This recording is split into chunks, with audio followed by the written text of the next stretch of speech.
kelle die Schabestike, Arbeit in Fabrik, dreht zu neu verpodim, flecht zu neu a Strik, hoi die Ghetto finstere, doet schon zu lang, und das Herz azoi verklemmt, tut mir azoi bein. Hoi die Ghetto finstere, doet schon zu lang, und das Herz azoi verklemmt, tut mir azoi bein. Dear Tadek, I'm writing to let you know that Aron and I are coming to Poland in July with a group of high school and college students. I only hope that this letter reaches you in time. We're very excited and anxious to have an opportunity to be with you again. If possible, please meet us in Warsaw at the airport. With all of our love, Aron and Lisa.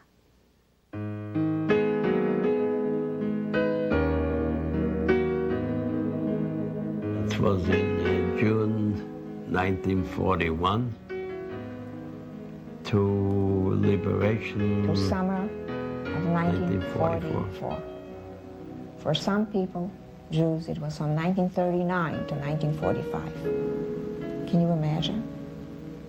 The trauma, the hunger, the killing, the losing of families.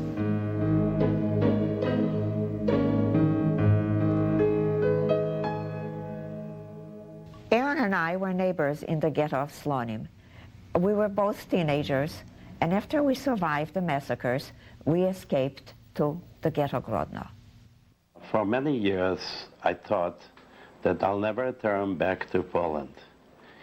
It's a place where I lost all of my family members. It was over 80 people. But a good friend of ours came and asked us, we are planning to go back to Poland with a group of over 100 students, and it would be very nice having with your experience to go with us to Poland.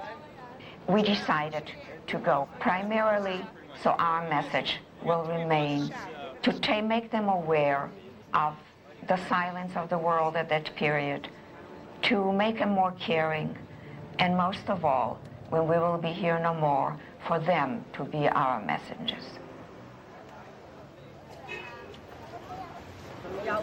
On November 1st, 1942, they sealed the ghetto and they start sending out the Jews to Auschwitz and to Treblinka and also Majdanek.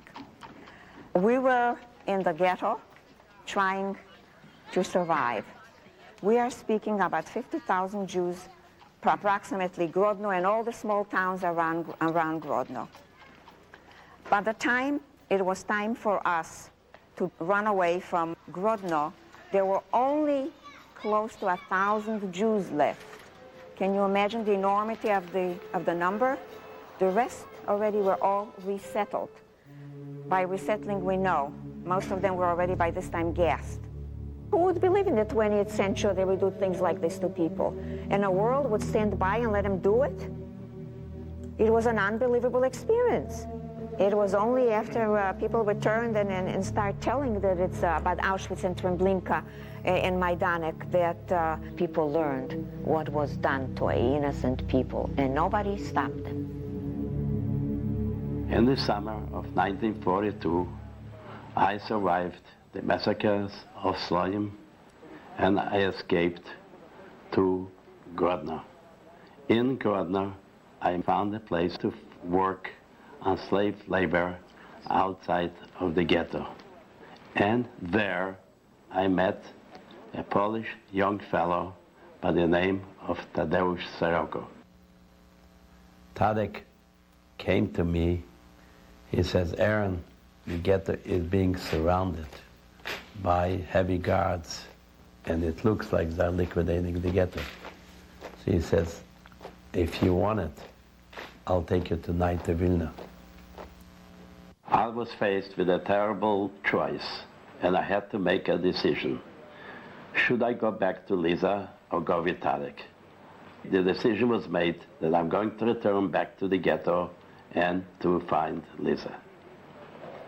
When I came back, coming into the ghetto, I was immediately arrested by the same guards, and they took me and they threw it in the big synagogue.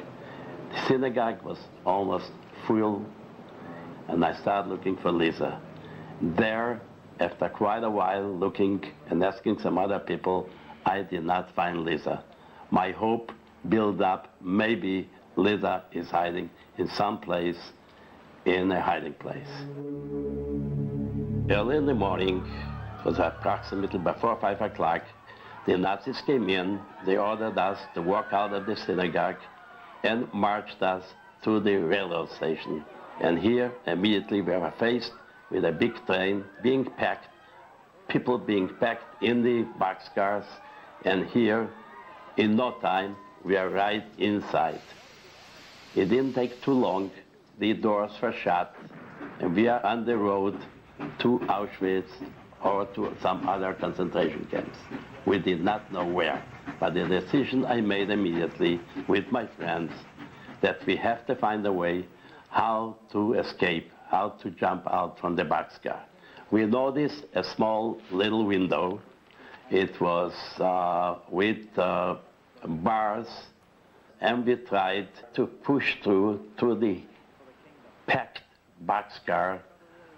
In some way, we came close to the window. By the window, we stood up, one on top of each other's shoulders, and with all our power, we pulled the bars and jumped out. I thought I was a good athlete, and I would jump the right way. It didn't happen with me.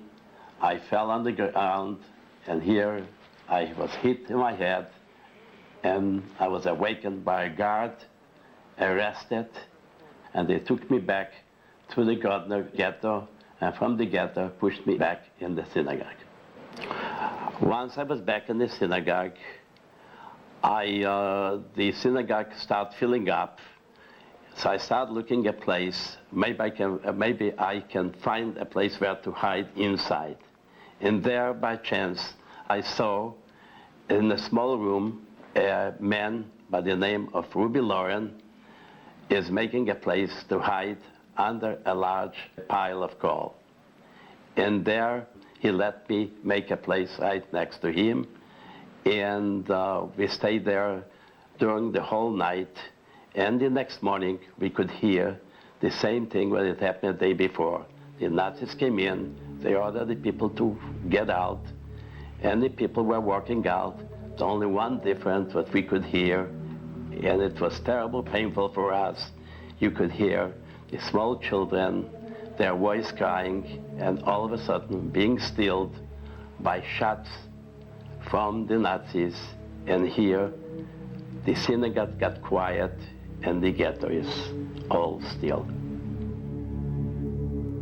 A few hours later, we heard footsteps, people coming in inside the synagogue, and they were speaking Yiddish. Some way, we got out from the hiding place and asking the people what's happening. And they said an order came in that if you were survived up till now, they're going to give us a new part of the ghetto, a few buildings, and these people will survive for another time.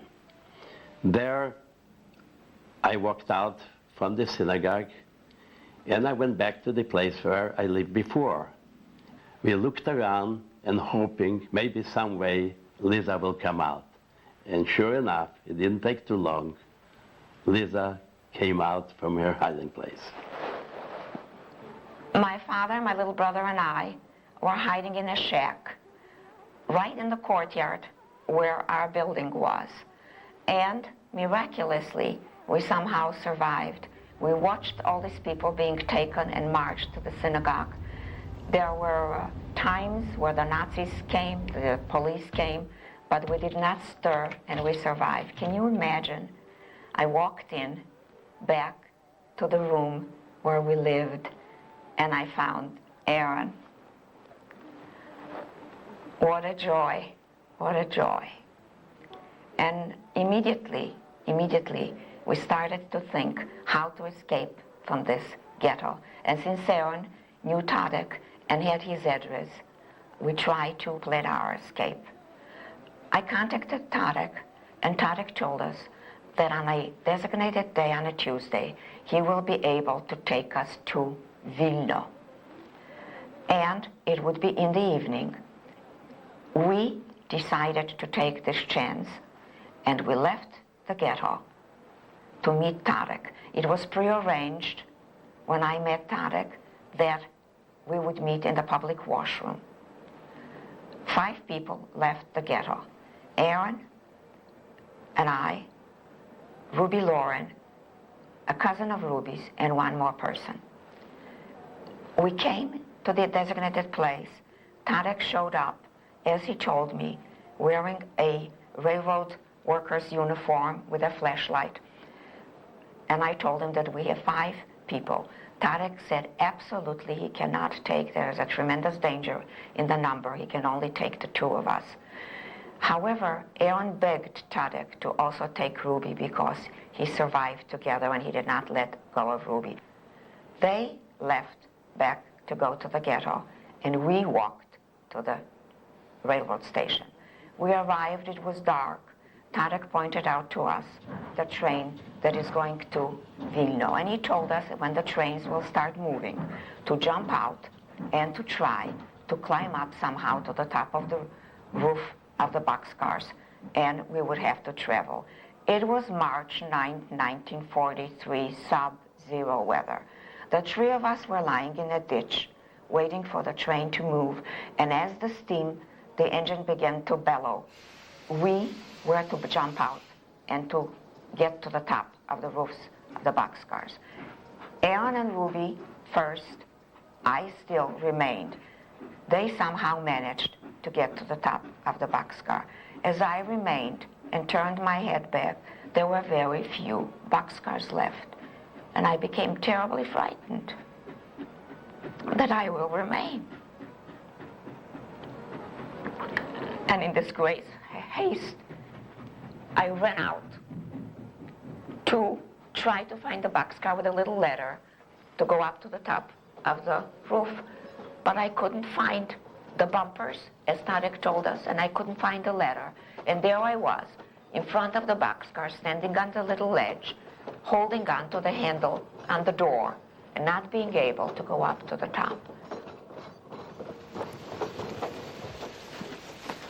See, I stopped on this ledge, right here, and I was holding on to this handle, this handle. And the door was locked, and no couplers.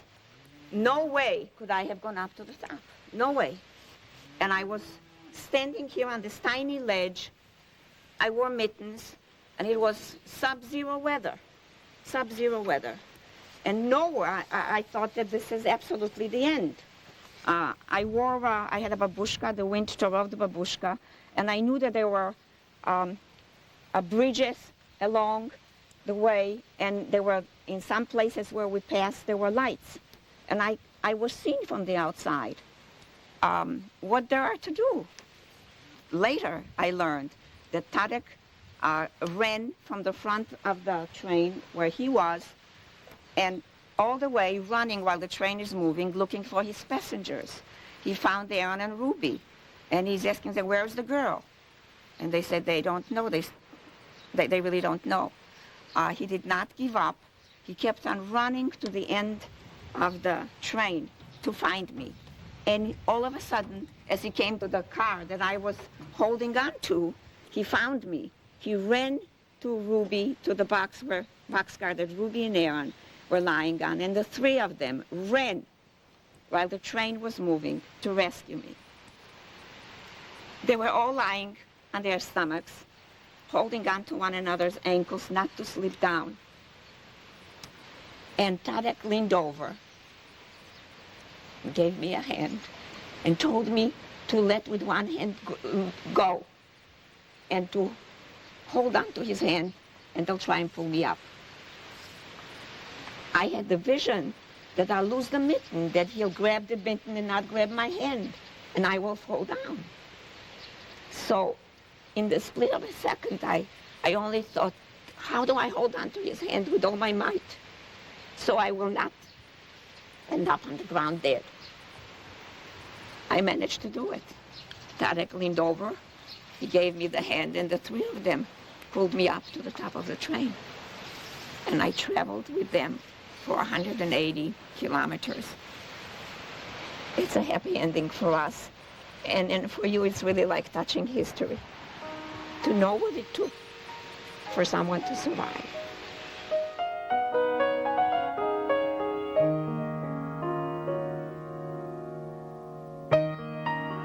And now we'll have a chance to meet Tadeusz Soroka, come to meet us and to be with us. And he to retell to the children again how he did it and why he did it.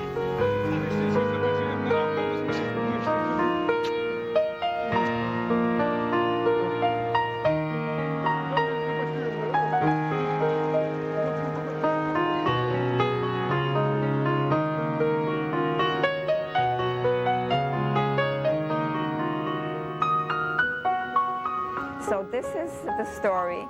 This is the man. It took me 40 years to find him in Poland. At the time where the world was silent, at the time that no one cares, this man followed his conscience and did what it was right. He was no stranger to Jews. Jews were his neighbors. He knew how they lived. He saw their poverty. He saw their beauty of the soul. And it was very simple for him. He was up to help. It wasn't hard for him, but he said it was really an accident that it all met up, that we were the people that met up with him, and that he helped us, but he was ready to help other people too. Moim honorem, moją ambicją. He was raised in a religious family, and he was brought up like this, and to help someone, he says it was his ambition to do something. It wasn't hard for him to do. What would have happened if you would have got caught? I mean, all of us would be shot. All of us. He said not only would they kill all of us, they would also shot his family. He knew it. I żeby nigdy to ich nie spotkało. Tego im życzył, chciałbym. To. You should remember what happened to us. You should remember what happened to the Jews in general. And to remember and to do everything humanly possible, it shouldn't happen to any person on earth. His name is Tadeusz Soroka. He was recognized as a righteous Christian, and we planted a tree in the Avenue of the Righteous. This is the man, and we are the people. I really think he deserves a hand.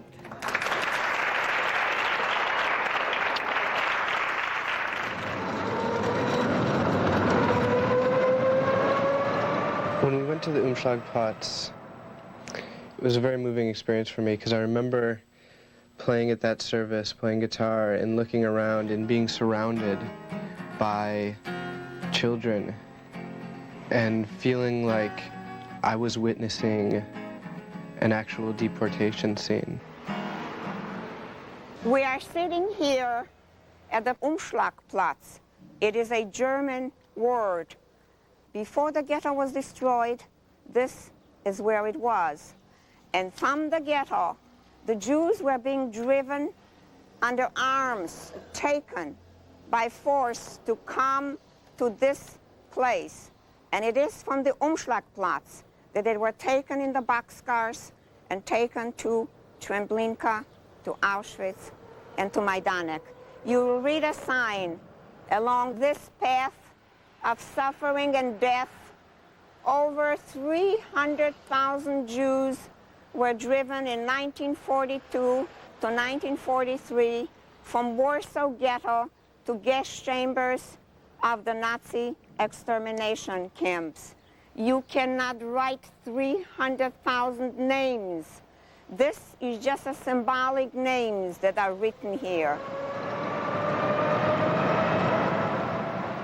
They came to the Umschlagplatz with a little päckele, a little bag on their back, a suitcase, and both hands holding to their starved children.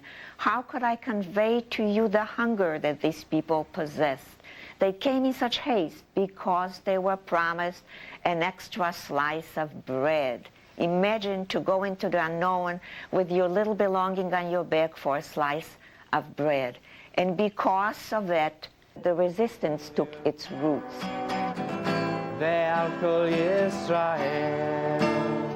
And today, at the fading of the light, we pray for the spirit of those people. Amen.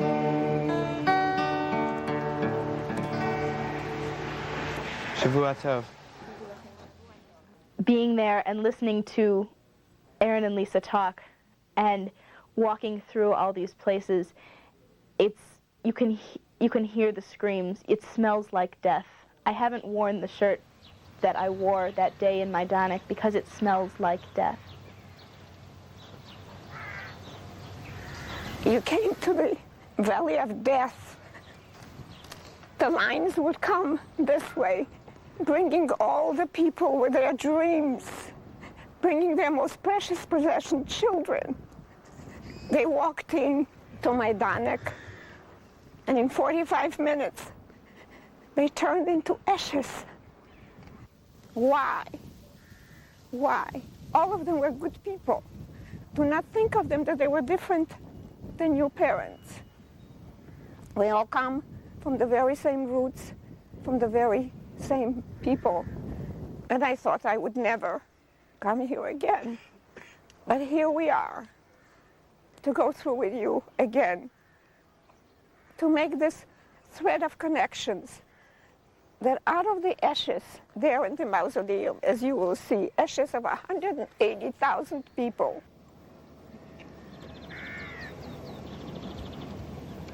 as the wind blows them all over the place, the stillness of the place, you would think it's such a peaceful place. How was it possible? Come, taking Majdanek, and let it live with you for the rest of your lives. Not the gruesome part, but the strength that you will derive from it, and promise that as long as you will live, you will see that this doesn't happen to anyone on earth.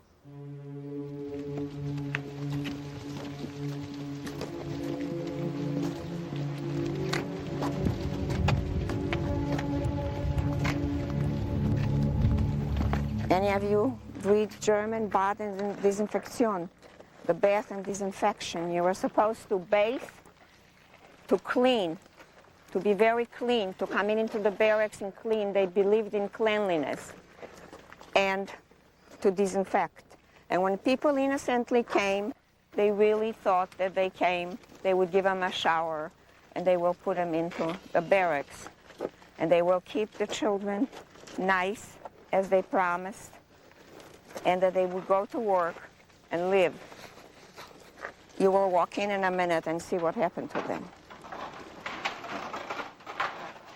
Were you to live at a time when I was your age, you could have very well come here. And after a long journey, without food, without water, standing in packed boxcars, you finally came to Majdanek. And when you came in, they told you that you need to be clean, so you need to take a shower. And the mothers grabbed their children in a haste to come in to the shower room. They walked in, it looked to them. After all, it's a camp, so it's simple. A wooden plank floor, and shower heads just to turn on the water. Little did they know that there was no water, that there was no soap, that there were no towels, that there were nothing, no clothes given to them. They told them to walk in the next room. And we too will all walk in the next room. And we too shall see what happened methodically to all of us. They shoved in as many people as they could, standing room only, holding on to one another. And as the room was full, they closed this heavy iron door. It was sealed and locked. In this room was the gas with a peek hole where the assessment was telling the man on top there is an opening in the ceiling where the cyclone gas was dropped. And as the people were being choked to death, would come up to the top for the air, hoping that they would get the air from this hole. Instead, there was gas. The assessment watched how much gas it took to gas a certain amount of people, and when it was over, they would not even let the bodies cool off. They would take them out, remove all of their gold, if they have gold teeth, if the hair was shaven already before, and then take him to the crematorium. When they opened up the doors to take him out with the gas pump, because after they took him to the crematorium, so most of them, the inmates, that's how we know, some of the inmates survived. As you could see, 4 or 5 layers of people on top of each other, hoping, looks like fighting to go to the top for air. I'm sure most of you think, what do you feel?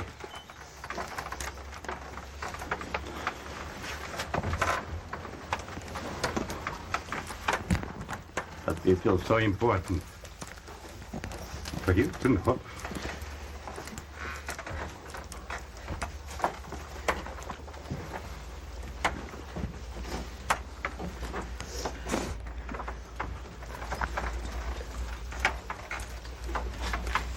And that's why we made the pilgrimage again. Did any of your children imagine that this looked like this? Did you have your wildest dream to imagine that this could be built for humans, to do this to humans?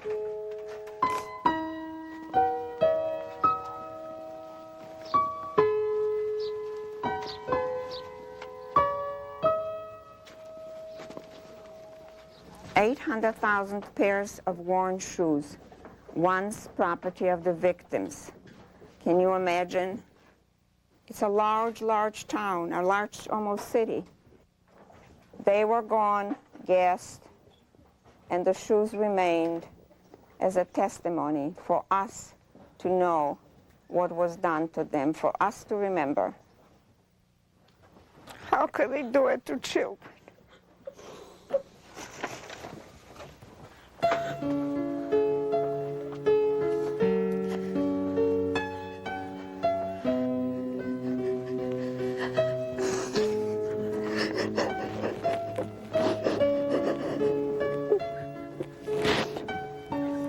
They did to our people what they did to us.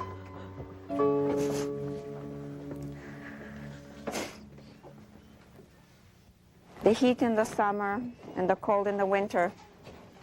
Just imagine the getting up to go to work, 800 people piling out, cold, hungry, running, no place to wash, to go into for slave labor. At first, there was nothing. There was only planks, no mattresses, just a little bit of straw. Some of the inmates left. There's still some clothing left on their beds. Towers with machine guns, nowhere to run. By touching the barbed wires, you were dead right away because they were charged with a high voltage of electricity. Where could you run when you are so hungry, when you can hardly move? And even if you could move, you would be shot in the process. Some people did. Very few people escaped or survived Majdanek. It's beyond description and beyond imagination. Beyond. The entire nation was practically involved in knowing what happened to the Jews. And really, some of them were, they say, innocent bystanders, but by being an innocent bystander, you just contribute to the crime.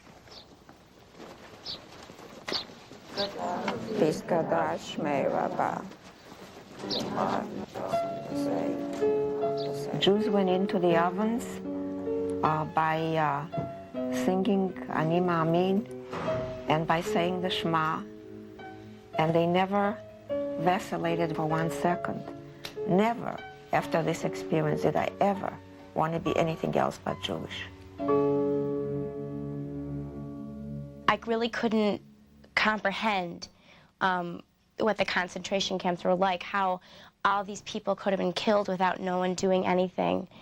And once I got there, it was really, I really could not believe it. When I got to the camps, I had a very hard time handling it all. We are in Jewish dictin. In Polish, it is Dikocin. I don't know, it brings so many memories to me. As I drove in, the cobblestones, it's my cobblestones, and especially when I came to the shul, it looked like my shul from my childhood. It really did. Our town was more hilly, so it didn't give me that impression. But as I kept on driving, coming closer, it really looked like home. I heard so much about the Tiktin Shul. It is now a museum.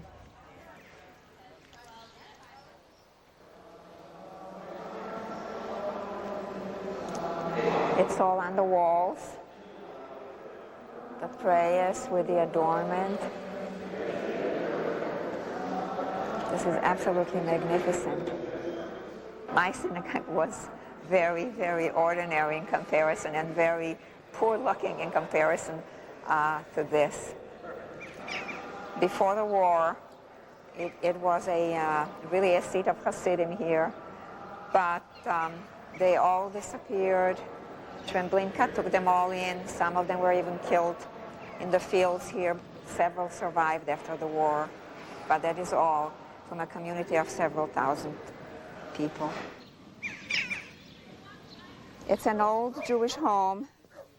They have the Magen David on the window. Can you believe it? It's still here. It's still here. It has its memories. The house stands, the Jews are gone.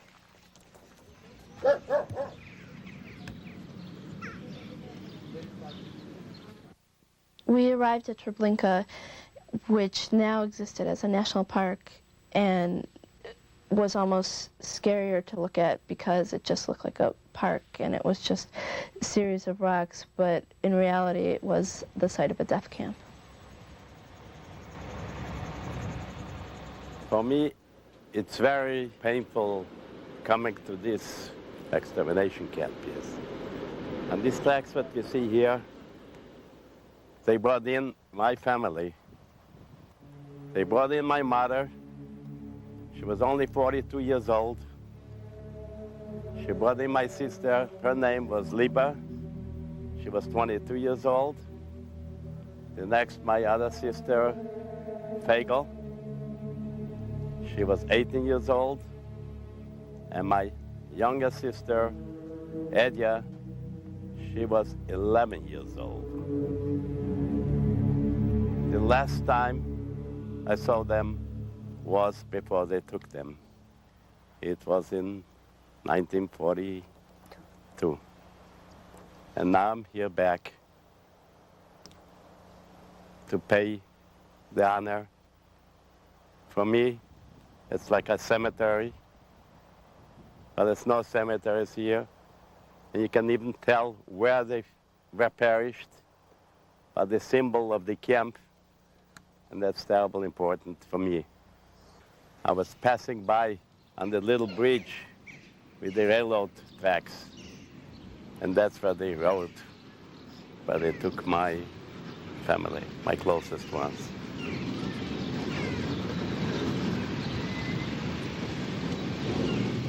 Look at all of these stones.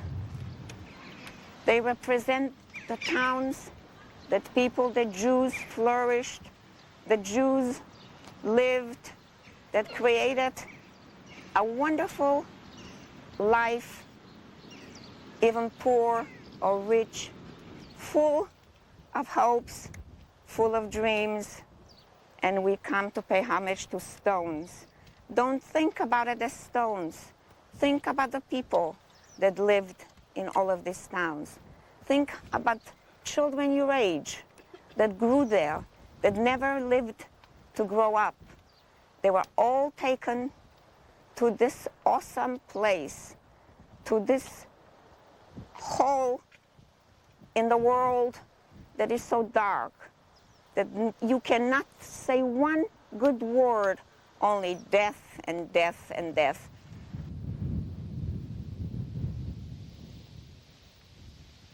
It is so peaceful, the woods around.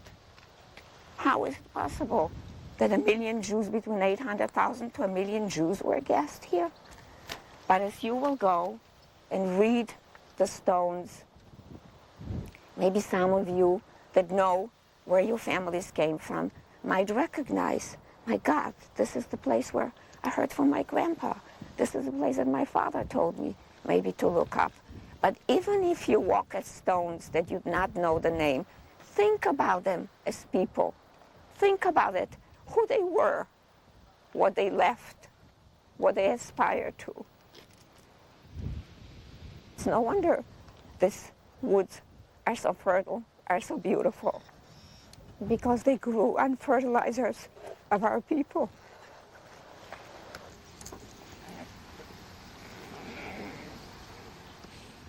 It is impossible to imagine what is buried here. It's a cemetery of 1 million people. Has anyone ever been to a cemetery of 1 million people? What they took with them, their hopes, everything that they possessed, what would they have contributed? How much they would have enriched people's lives. They're here and you only see gray stones. Wherever you turn, how does one derive strength from it? But we must. We must. Because as hungry as they were, they resisted. Even in a place like this, there was a revolt that people fought back. Of course, they all perished. The greatest industry on the European continent were movements of trains that brought Jews to death. It took precedence before anything that the Nazis did. Was movement of Jews to be gassed and killed. And silently the world stood by. They knew and did nothing. And then they blew it all up. So no one would know what went on here. Let's go now and walk the perimeter.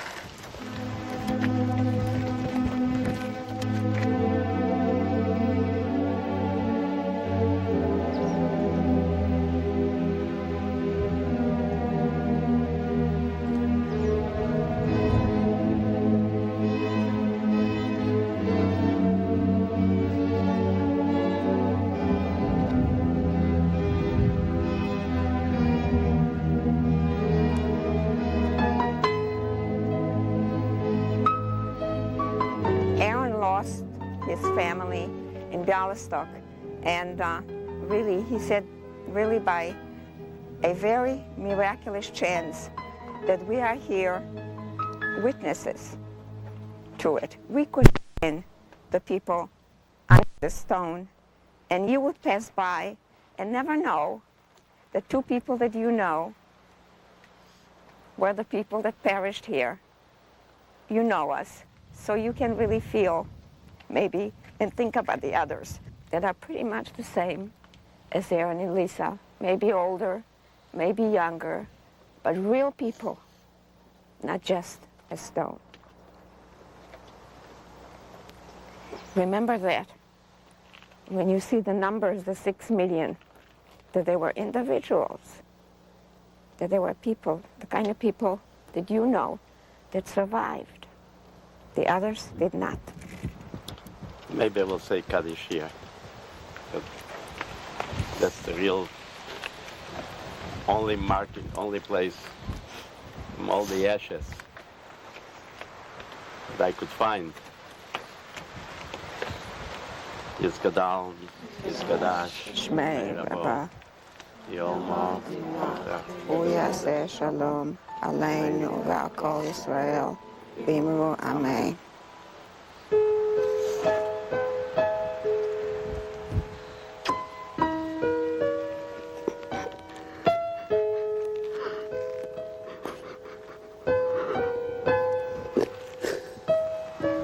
There was a sign as you entered that said never again.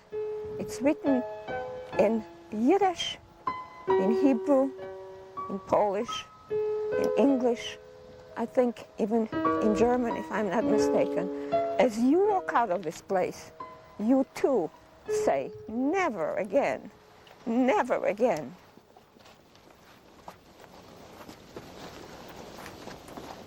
To be able to stand there and know that they had been there, it just made it all the more real. I mean, it was real enough being able to walk through there, but it was just like one more thing, and to walk through with them and have them telling their stories and to listen to them and to be with them, and it was just amazing.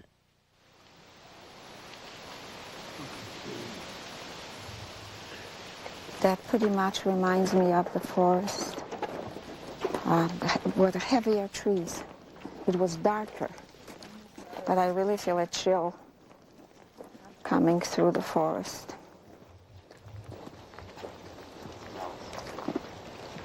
Oh, there I see a meadow already. Oh my God. There too was being done in a meadow.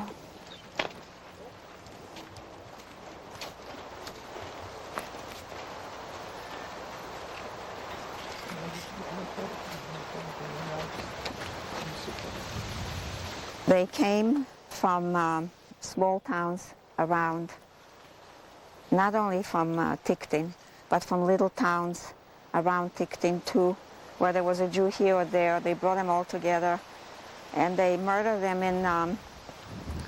in pits. I have to tell you that I had the kind of chill as I walked into this forest, because I too witnessed a massacre in a forest. Pretty much the same as this one, only the trees were older and it was so dark in the forest. But I vividly remember running away from this kind of a slaughter. They killed more than 2,000 people. They killed 10,000 Jews in one day, in 7 hours in Slonim. And as I ran away, no one would take us in. No one let us come into their homes. And finally, we came across a very, very wonderful, righteous person, a Christian woman, that took us in and kept us there the day of the massacre. That many years later, I come to this wooded area again, and I face it again. 3,000 Jews.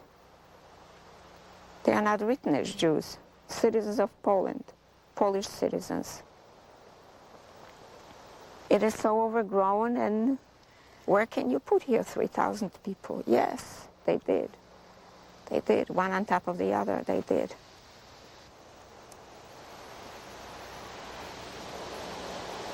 Now it's so quiet, you only hear the shimmering of the wind just blowing through the tops of the trees. But it wasn't so quiet. It wasn't so quiet because I remember the screams.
Lisa and Aron were so emotionally there and so reality-based that the participants changed a great deal and really connected with them and really felt like they were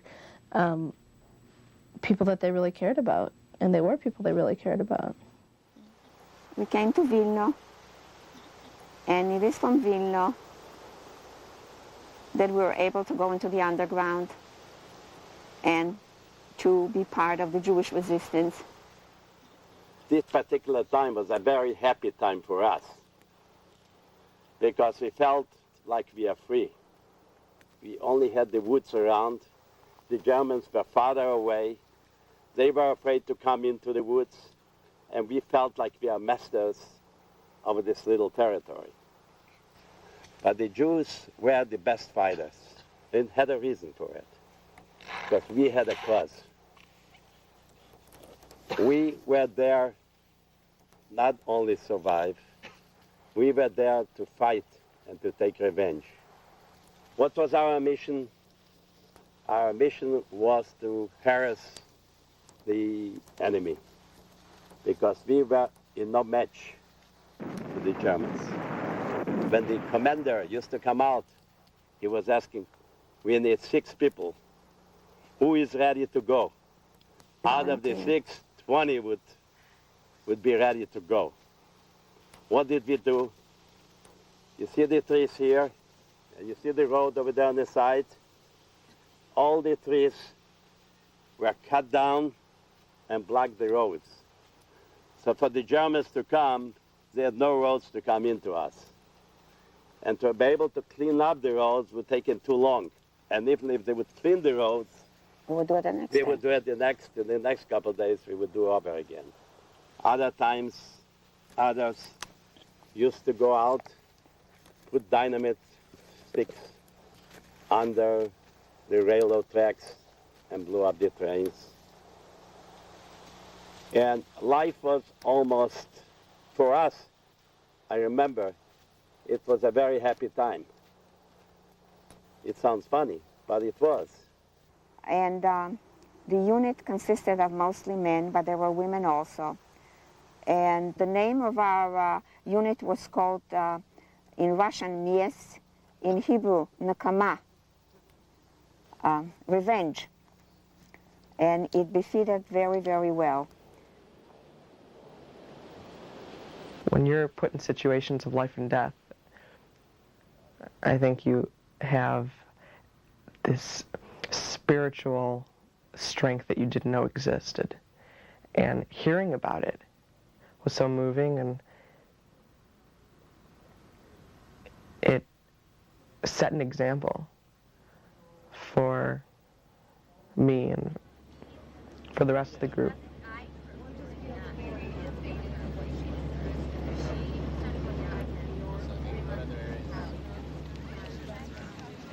This is the synagogue. This is the synagogue. The only synagogue left in Warsaw. And in Warsaw they don't have too many Jews, but approximately about 300 Jews, but they live now in Warsaw. You can see there is now the division. The women go upstairs and the men are go downstairs. Mostly are really tourists.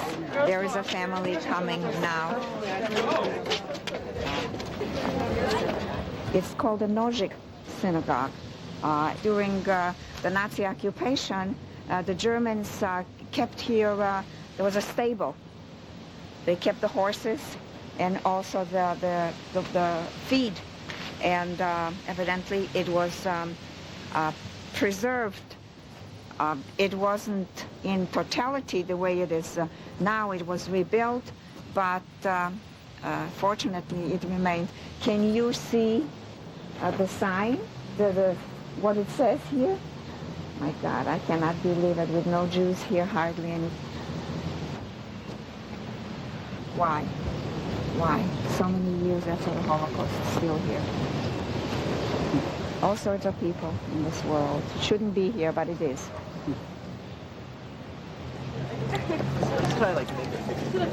We are going to Mila 18, the last stand of the resistors.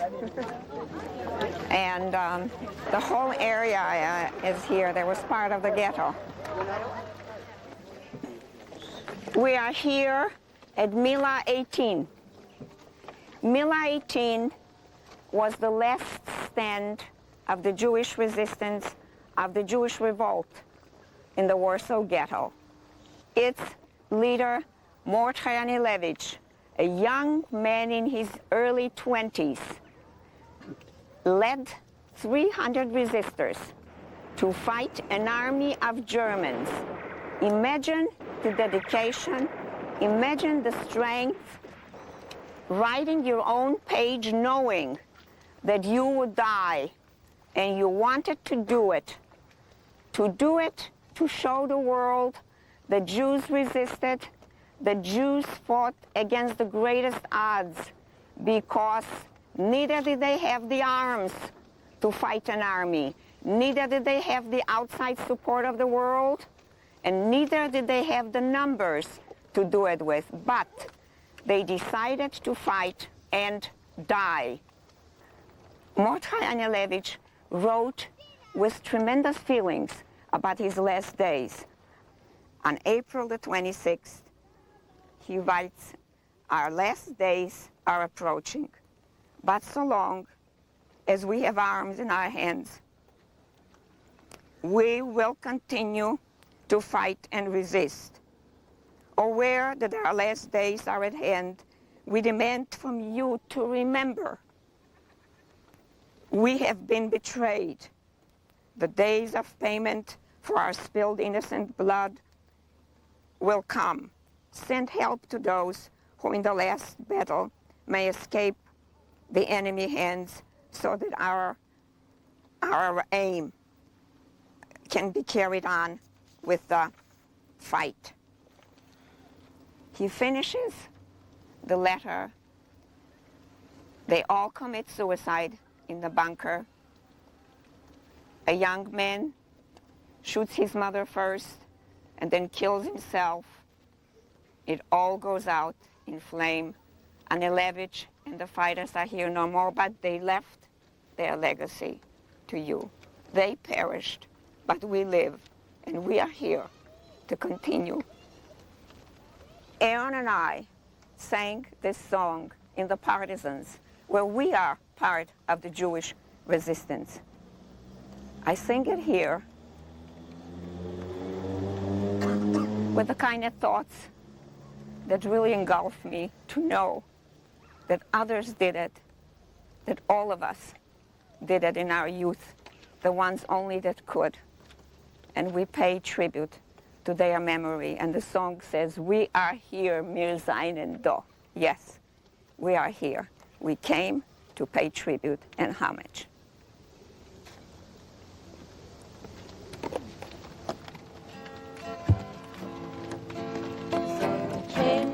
Du gehst den letzten Weg, Vernehmen bleiben verstehen neue Tag. Dann kommen wird noch unser ausgebänkte Schau. Das Wetter folgt an unser Trott, wir seinen da. Dann kommen wird noch unser ausgebänkte Schau. Das Wetter folgt an unser Trott, wir seinen da.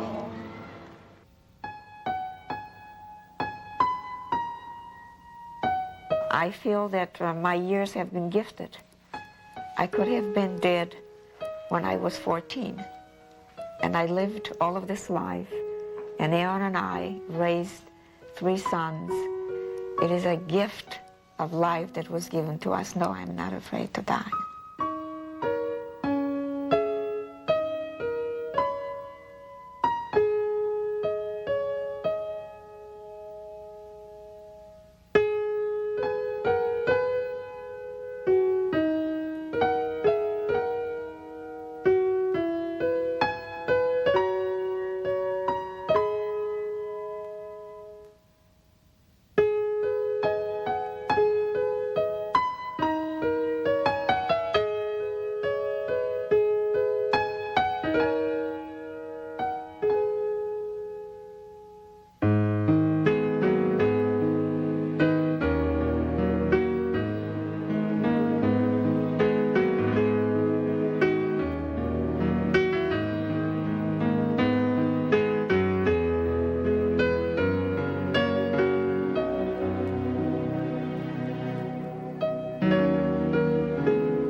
At a time when full-length, issue-oriented documentaries are rarely seen elsewhere, Channel 11's commitment to broadcasting documentaries has never been stronger.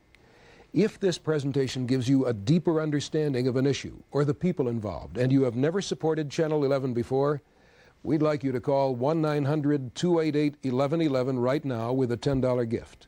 When you call, please listen to the entire recorded message. Once you do, your gift of $10 will automatically be charged to your next local service phone bill. Broadcasting documentaries is one of the most important ways that Channel 11 serves Chicago. Yet corporate funding is difficult to obtain for this kind of programming, and that's why your $10 contribution is more important than ever. Call 1-900-288-1111 right now. Your gift will help us to expand our programming of documentaries and help you expand your thinking. Thank you. This is 11.